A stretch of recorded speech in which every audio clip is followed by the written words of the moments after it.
3 months passed. The station of Velar 7 was different now. The changes were small at first, barely noticeable. But they added up to something bigger. Merchants from different species shared meals together. Children played in mixed groups, their laughter filling corridors that had once been tense and silent. Disputes were settled through conversation rather than threats. The humans were at the center of it all.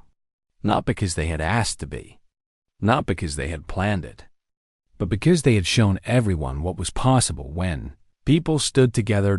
Word had spread through veteran networks across the sector. Other former soldiers heard about the station where humans were welcome, where their skills could be used for something good, where they might find purpose again.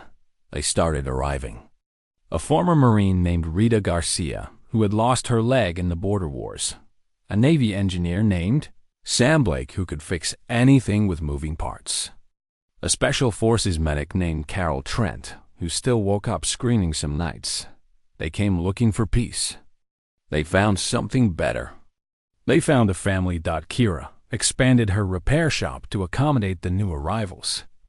Danny trained more people in self-defense. Pete added more shuttles to his small fleet. The human community grew from 3 to 15 to 30. Lena was delighted by all the new faces. She appointed herself the official welcoming committee. Every new arrival was greeted by a small blue girl with silver eyes who asked them their name, their favorite color, and whether they liked sweet or salty snacks. Most of them had no idea how to respond, but they all ended up smiling. Elder Mara watched it all with quiet wonder. She remembered the dark days after the attack. She remembered the fear that had gripped her heart. She had been certain that she would lose her granddaughter. Now Lena was thriving. She was confident and curious and full of joy. She had a community that loved her and protectors, who would never let her come to harm. Myra was grateful beyond words. But the peace was fragile. Everyone knew that Torax would return. The question was when and how. He answered that question on a cold morning in the station's 4th month. He arrived not with warriors, but with lawyers.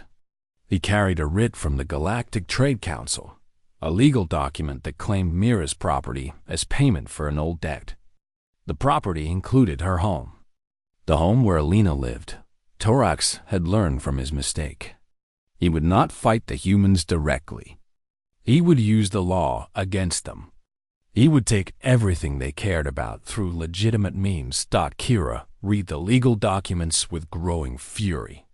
The debt was real, according to the records. Mira had borrowed money years ago to pay for medical treatments for her husband. When he died, she had been unable to repay it, but something felt wrong. The terms were too harsh. The interest rates were too high. The original lender had died years ago, and the debt had somehow ended up in Torax's hands. Then he started making calls. He still had contacts from his intelligence days. People who knew how to find information that others wanted hidden. Pete reached out to pilots across 3 sectors. Merchants who had worked with Torax's consortium. Traders who had been cheated and bullied over the years. He asked them all the same question. Did they have proof? Carol Trent, the new medic, had worked in military justice before the war. She knew how to build a case. She gathered testimony from consortium members who had grown tired of the corruption. She documented every complaint, every violation, every act of fraud. The evidence piled up. The original debt had been legitimate, but everything after that was forgery.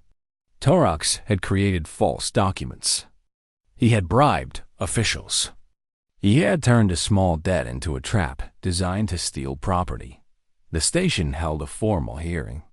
Administrator Vex 3 presided, his Malari impartiality finally working in their favor. Torax arrived confident, surrounded by lawyers. He left in restraints. The evidence was overwhelming. Fraud, extortion, attempted kidnapping, corruption of trade officials. The charges would be tried in the sector court, but the outcome was already clear. Torax would spend years in a prison facility. His consortium collapsed within weeks. The members scattered, some facing their own charges, others simply disappearing into the vast galaxy. The species he had oppressed began to rebuild. Trade flowed freely through the station. Merchants prospered without fear of predatory practices. Myra's debt was declared void. Her home was safe. Lena would never have to fear losing it. On the day of the verdict, Myra came to Kira's shop. She sat across from the human woman who had changed her life. She had a request. In Velothi culture, there was a tradition. When someone saved a child's life, when they protected them as if they were their own, they could be invited to become family. Not through blood, but through choice. Mira asked Kira to become Lena's guardian. Not instead of Myra, alongside her. 2 guardians for 1 precious child. Kira did not answer immediately. She thought about what this would mean. The responsibility, the commitment, the love. She looked at Lena, who was playing in the corner with Sam Blake's mechanical dog. The little girl was laughing, her silver eyes bright with joy. Kira said yes. The ceremony was held that evening. It was simple and brief. Lena stood between her grandmother and her new guardian. Words were spoken in Velothi, promising protection and love. When it was over, Lena hugged them both. She said she was the luckiest girl in the galaxy. The station celebrated late into the night. But Kira slipped away after a while. She stood on an observation deck, looking out at the stars. Danny found her there. He stood beside her in comfortable silence. She said she never thought she would have this. After the war, after everything she had seen and done, she thought that part of her life was over. Danny said that some things end, but other things begin. The trick was knowing when to let go and when to hold on. Kira smiled slightly. She asked when he had become so wise. He said he had learned it from a small blue girl who was not afraid to stand up to monsters. They stood together, watching the stars. Behind them, through the thick glass, they could hear the sounds of celebration, music and laughter and joy. 3 broken veterans had come to a distant moon looking for peace. They had found something better. They had found a home. They had found a family. They had found a family. They had found a reason to live. And it had all started with a child's cry and the choice to answer it. In the station below, Lena looked up from the celebration. She saw Kira and Danny through the observation window. She waved, her small blue hand moving back and forth. Kira waved back, and for the first time in years, she felt complete. The 3 days passed slowly. Kira kept her shop open. Danny continued his security work. Pete flew his usual cargo runs. They acted as if nothing had changed. But everyone on the station knew something was coming. On the morning of the 4th day, Torax arrived with 15 armed Draxians. They marched through the marketplace in a tight formation. Their weapons were visible. Their intentions were clear. The vendors closed their stalls. Customers disappeared into side corridors. Within minutes, the marketplace was nearly empty. Nearly, but not completely. Kira stood in front of her shop. Danny was on her right. Pete was on her left. They wore no armor. They carried no weapons. They simply stood there, 3 humans against 16 Draxians. Torax stopped his group 10 meters away. He was larger than the others, his scales darker, his bearing more confident. He looked at the 3 humans with obvious contempt. He asked if they had received his message. He asked if they understood what would happen now. He asked if they were ready to suffer for their foolishness. Kira said nothing. She just watched him with steady eyes. Torax grew annoyed. He was used to fear. He was used to begging. This calm defiance was not what he expected. He raised his hand, preparing to give the order to attack. Then something unexpected happened. A Velothi male stepped out of a side corridor. He was young, barely adult by his species standards. He walked across the empty space and stood behind the humans. He said nothing. He just stood there. Another figure emerged. A Mallory female, middle-aged, with the markings of a merchant. She took her place beside the Velothi male. Then more came. An elderly Velothi couple. A group of young Mallory who trained with Danny. A Draxian female who ran a food stall and had grown tired of the consortium's bullying. They kept coming. One by one. Dozen by dozen. Species that had never worked together, never trusted each other, now standing in the same line.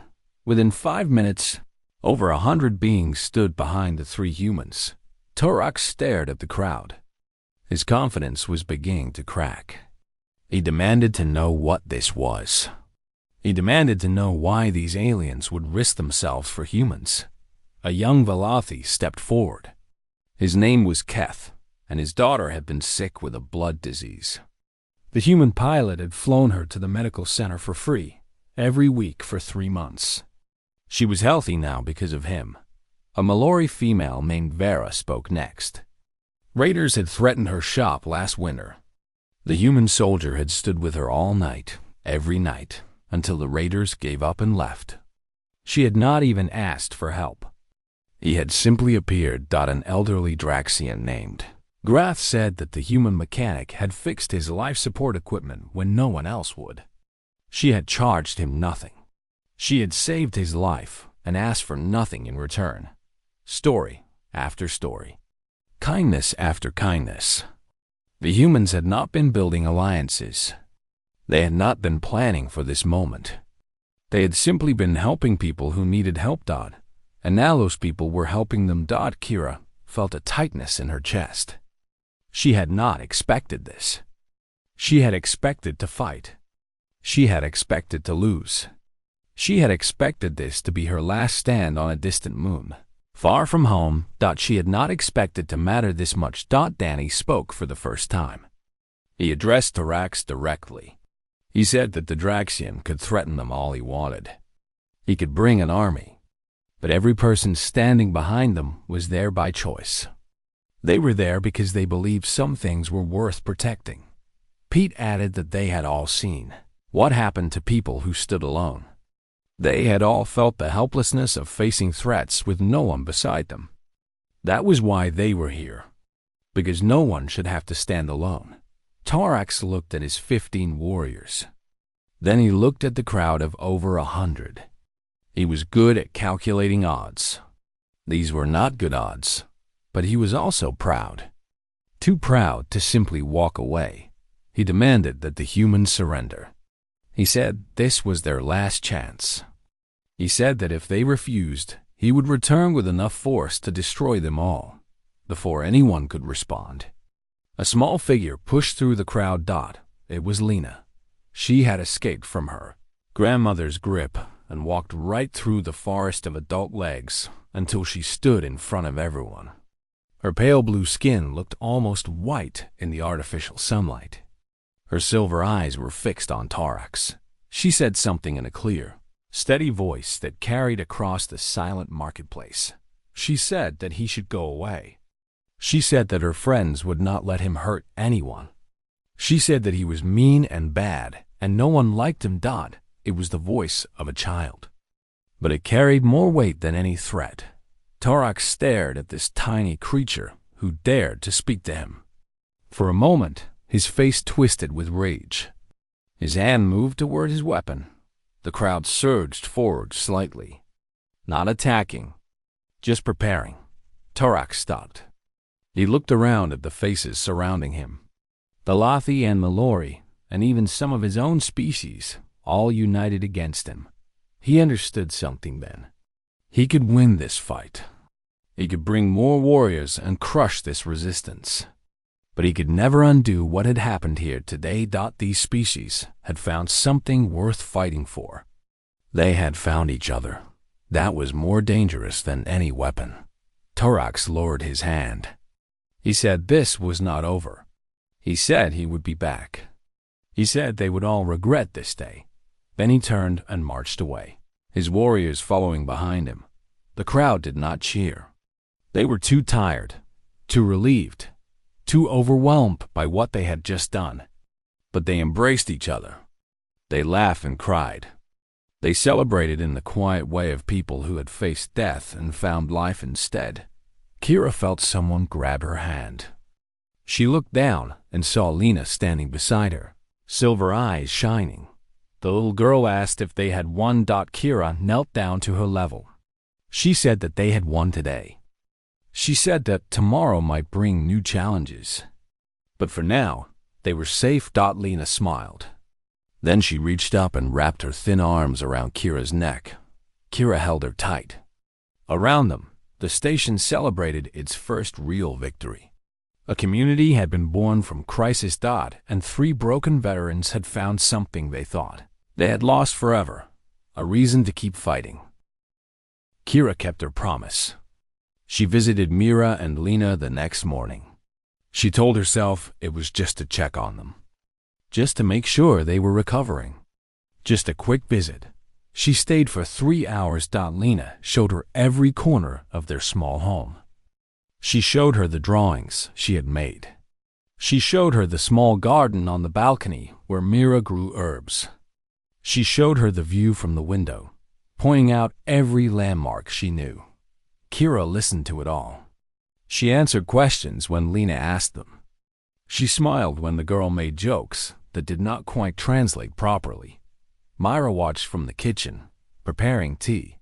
She said nothing, but her eyes were soft with gratitude. By the end of the week, Lena was spending most of her afternoons at the repair shop. She had her own corner now, with a small table that Danny had built from scrap materials. She drew pictures. She sorted bolts and screws into different containers.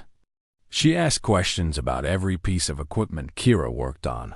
The shop was no longer quiet. It was full of a child's chatter and laughter.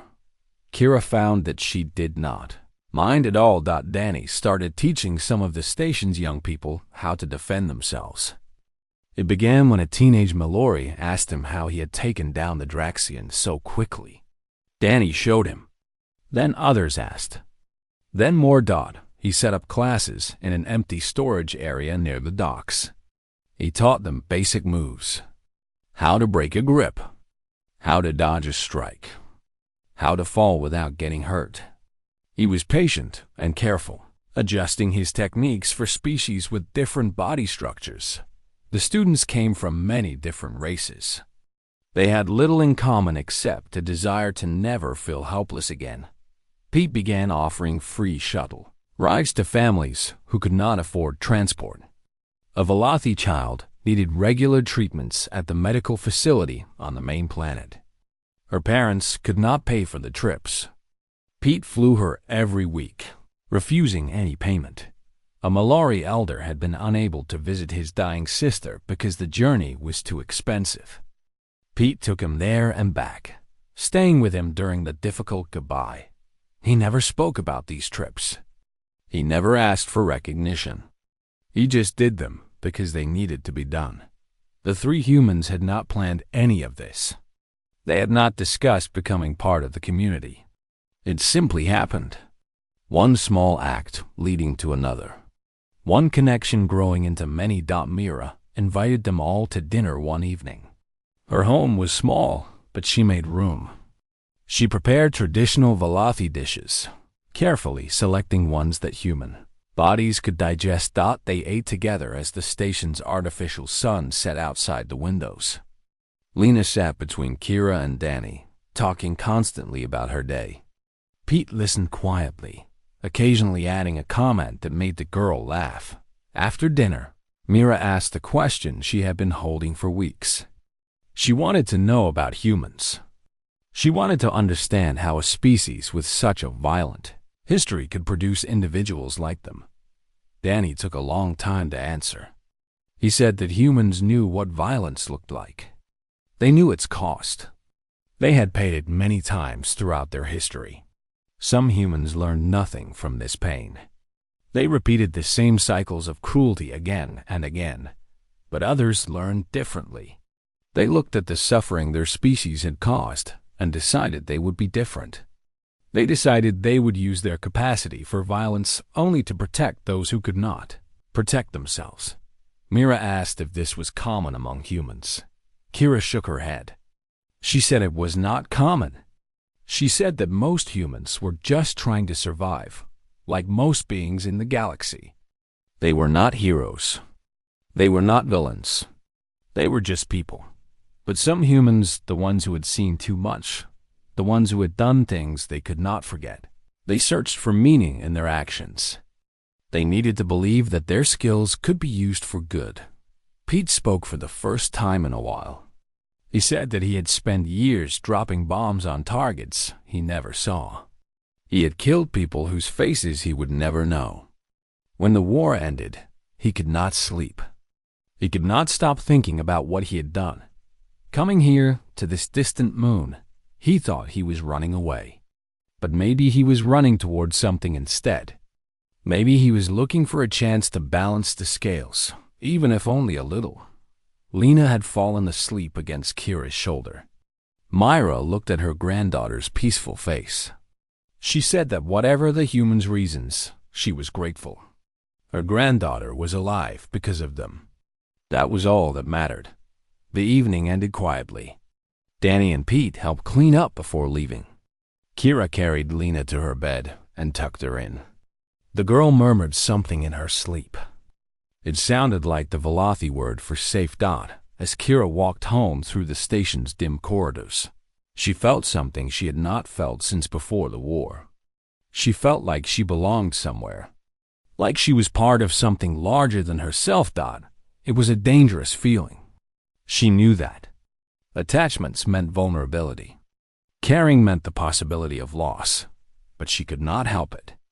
The small blue girl with silver eyes had broken through walls that Kira had spent years building.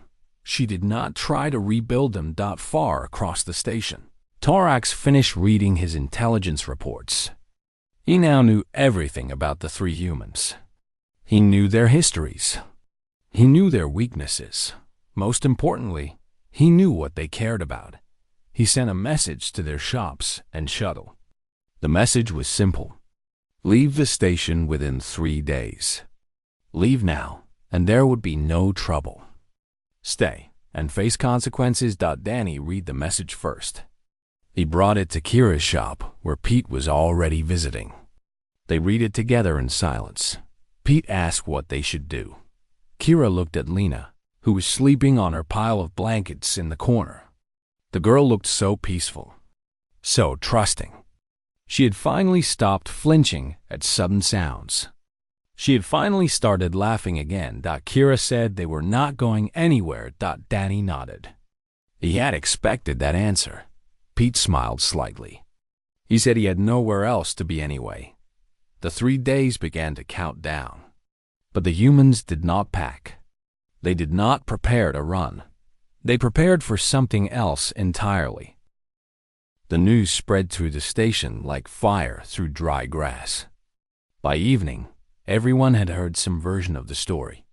3 humans had taken down 3 Draxian warriors in less than 4 seconds. No weapons fired. No warnings given.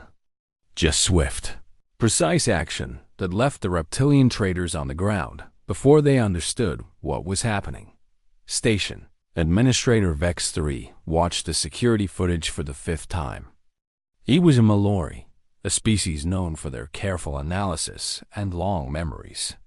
He had been running this outpost for 27 years. He had seen fights before. He had seen violence of many kinds. He had never seen anything like this. The footage showed the 3 humans moving in perfect coordination. They did not look at each other. They did not signal. They simply acted as one organism, each knowing exactly where the others would be and what they would do. It was beautiful in a terrible way. Vex 3 paused the footage on the moment before the attack. He studied the humans' faces. They showed no anger, no fear, no excitement. They showed nothing at all. They had become empty vessels filled only with purpose. He had read about humans before they arrived on his station. He knew their history. Centuries of warfare among themselves. Violence that other species could barely imagine. They had nearly destroyed their own world with weapons that could poison the land for generations. And yet here they were, risking themselves for a child who was not even their own species. A child they had never met before. A child whose name they did not know. Vex 3 did not understand. He was not sure he wanted to. Across the station, Elder Myra woke in the medical center. Her head ached badly. Her vision was blurry. But her first thought was of her granddaughter. She tried to sit up, calling Lena's name in a voice thick with fear. A nurse gently pushed her back down. The nurse told her that her granddaughter was safe. The nurse told her what had happened. Myra did not believe it at first. Humans had saved Lena? The quiet ones who ran the repair shop and the cargo shuttle? The ones who kept to themselves and never caused trouble? The nurse showed her a picture from the security footage. Myra saw her granddaughter holding the hand of a human female with tired eyes. Lena was not crying anymore. She looked safe. She looked protected. Myra started to cry. She thanked every god she knew. In the repair shop, Kira was trying to get back to work. The communication device still needed fixing. The Mallory merchant still needed it by evening. Life had to continue, but her hands would not stay steady. Every few minutes, she looked at the small blue girl sitting in the corner of her shop. Lena had refused to leave. When her grandmother was taken to the medical center, Lena had grabbed Kira's hand even tighter. The station security had tried to take her to the child services office. Lena had screamed. So Kira had told them the girl could stay with her, just until her grandmother was released. Just for a few hours. That was 6 hours ago. Lena sat on a pile of old blankets that Kira had arranged into a makeshift bed. She was drawing on a piece of scrap paper with a marker she had found. She had not spoken since the attack, but she was calm now. She looked up at Kira every few minutes, as if checking that the human was still there. Danny stopped by near sunset. He stood in the doorway, looking at the scene with an unreadable expression. He asked how Kira was doing. She said she was fine. He asked about the girl. Kira said she was fine too. Danny nodded. He said he would be around if she needed anything. Then he left. Pete came by an hour later. He brought food from one of the vendors in the marketplace. He did not say much. He just set the food on the counter and gave Kira a small nod. He looked at Lena for a long moment. Then he left too. Kira ate alone, sharing some of the milder foods with the little girl. Lena ate carefully, her silver eyes never leaving Kira's face. That night, Myra was released from the medical center. She came to the repair shop to collect her granddaughter. She thanked Kira over and over, her voice breaking with emotion. She tried to give Kira money. Kira refused. Myra asked why. Why had the humans helped them? The Velothi had nothing to offer. They had no power, no influence, no wealth. They were a peaceful species that other races often ignored or exploited. Why would anyone risk themselves for them? Kira did not have a good answer. She said that she heard a child crying. She said that children should not have to cry like that.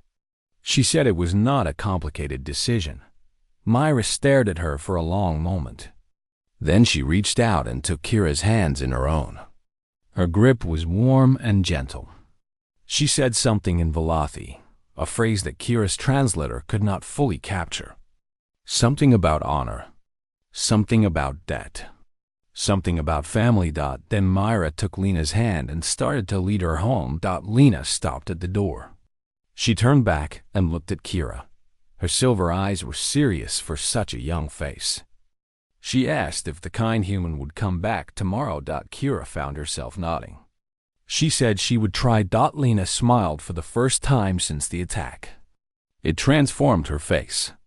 For a moment, she looked like any child in the galaxy, full of hope and trust. Then she left with her grandmother, and the shop was quiet again. Kira sat down heavily on her work stool. Her hands were shaking again. Not from fear, not from adrenaline, from something else. Something she had not felt in a very long time.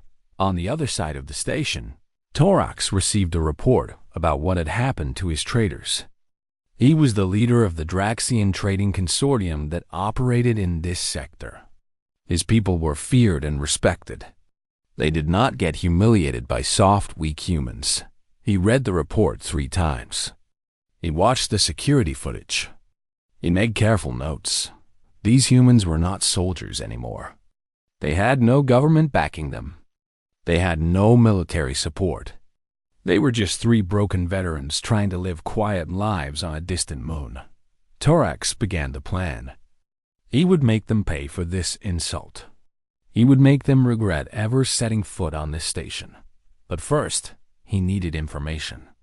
He needed to know everything about these humans. Their weaknesses, their attachments, their fears. He would find them, and he would use them.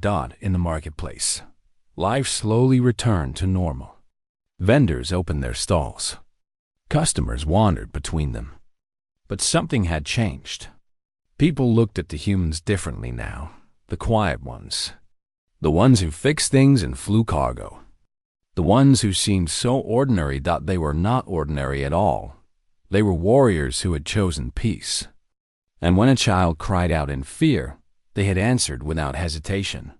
The station would not forget. And neither would a small blue girl with silver eyes who had finally stopped being afraid.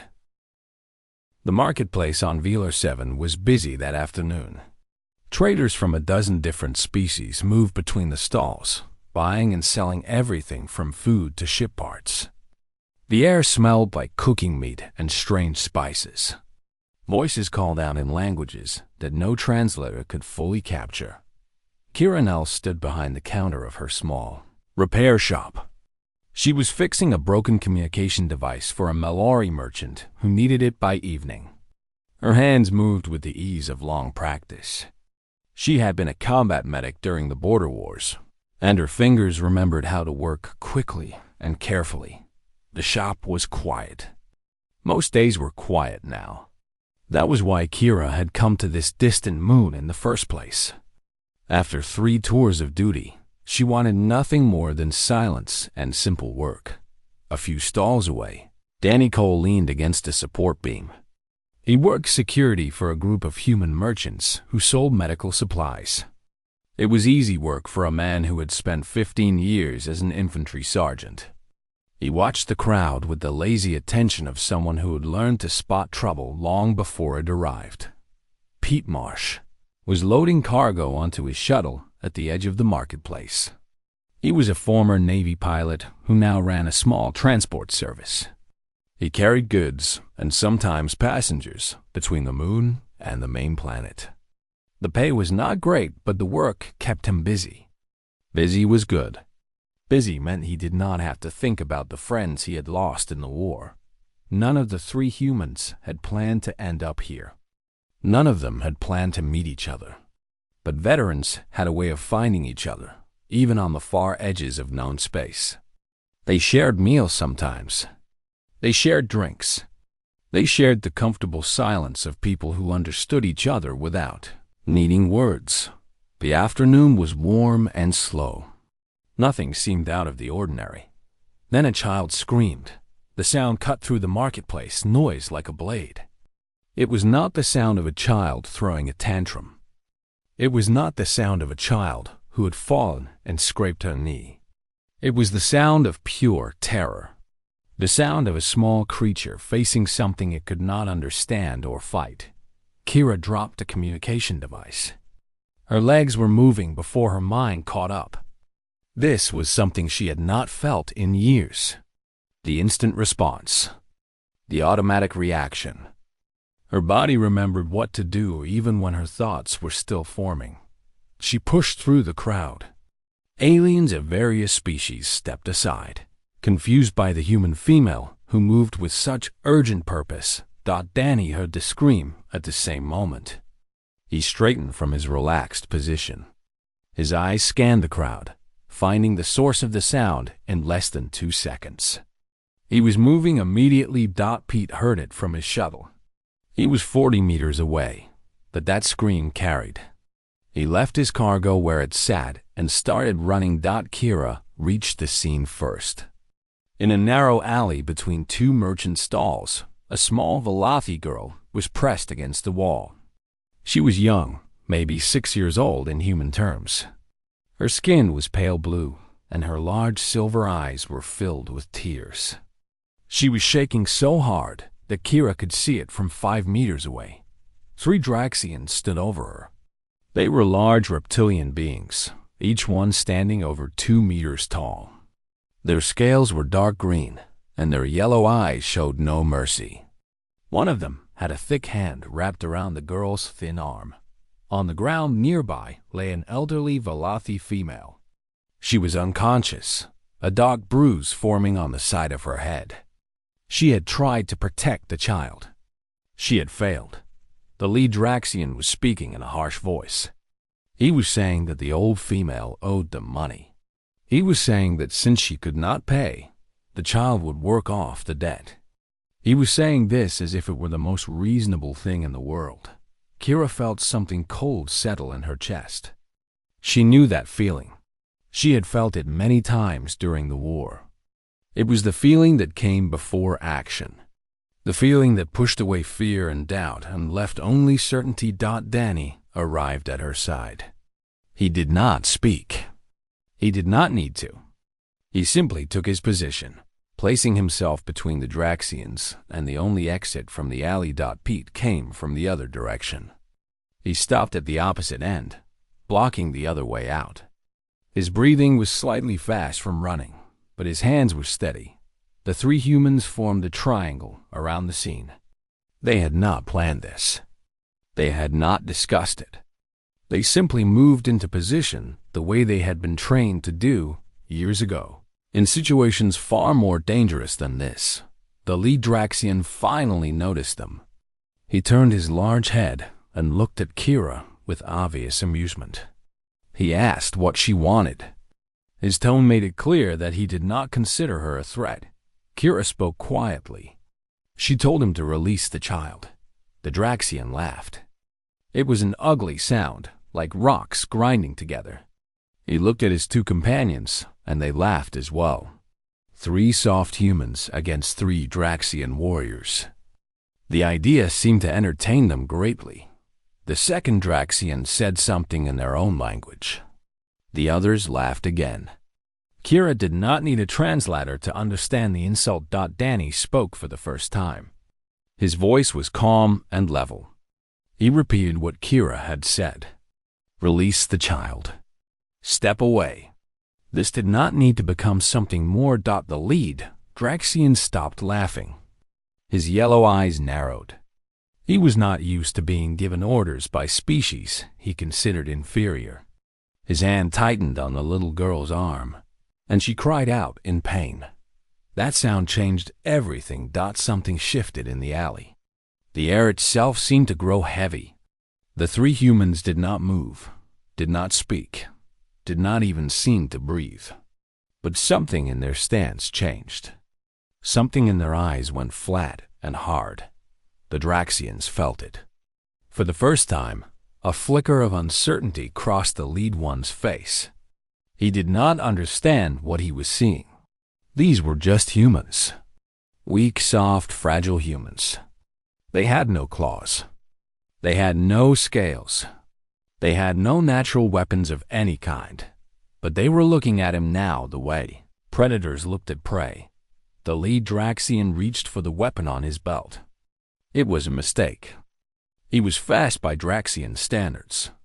He had been in many fights. He had never lost. He never even touched the weapon. Danny moved first. His hand caught the Draxian's wrist and twisted. There was a cracking sound and the weapon fell to the ground. Before the Draxian could react, Danny had swept his legs and put him on the ground with a knee on his throat. Pete took the second one. A precise strike to the nerve cluster behind the jaw. The Draxian dropped without a sound. The third one tried to run. Kira was in his path. She did not look like much. A small human female with tired eyes and grease-stained hands. The Draxian tried to push past her. He woke up 3 minutes later with his arms bound behind his back. The marketplace had gone silent. Dozens of alien species stood frozen, watching. They had seen many things in their lives. They had never seen anything like this.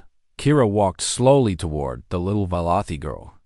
She kept her hands visible. She made her movements soft and gentle. She knelt down to the child's level and asked in a quiet voice if she was okay. The girl stared at her with those enormous silver eyes. Tears still ran down her blue cheeks. But she was no longer shaking. She reached out and grabbed Kira's hand. She held on tight and did not let go. Station security arrived a few minutes later. They took the Draxians away. Medics came for the elderly Valathi female, who was starting to wake up. Questions were asked. Reports were filed. Through all of it, the little girl held on to Kira's hand, and Kira let her.